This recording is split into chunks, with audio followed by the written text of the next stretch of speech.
Bonjour à tous. Donc on tenait à remercier Béafar de nous avoir envoyé 48 kilos de nourriture pour nos doudous.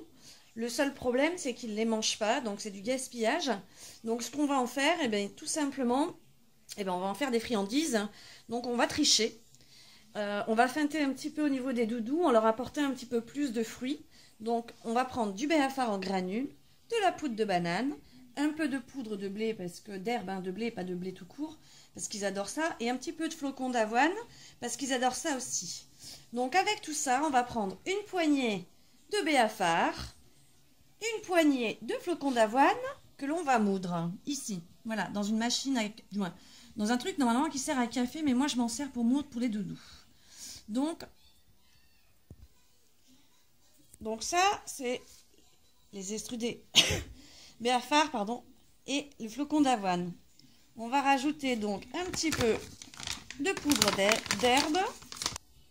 Donc on a rajouté un petit peu de poudre d'herbe, un petit peu de poudre de banane. On rajoute aussi 200 ml d'eau et un petit peu d'arôme à la fraise. Parce que les doudous sont particulièrement sensibles à l'odeur. Donc on n'en rajoute pas beaucoup, hein, pas trop, hop, ça suffit.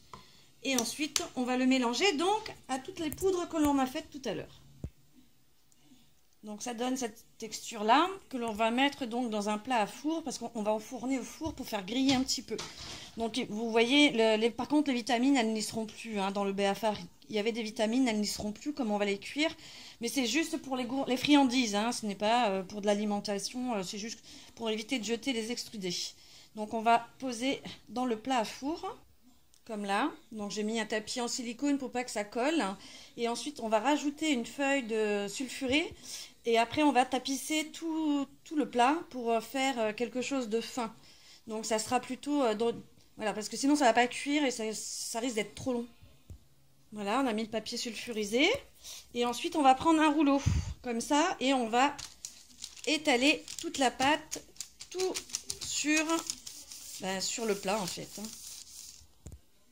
Voilà, une fois bien étalé, il faut enlever le papier, hein, sinon ça risque de se coller dessus et on pourra rien faire, donc on n'aura plus qu'à recommencer.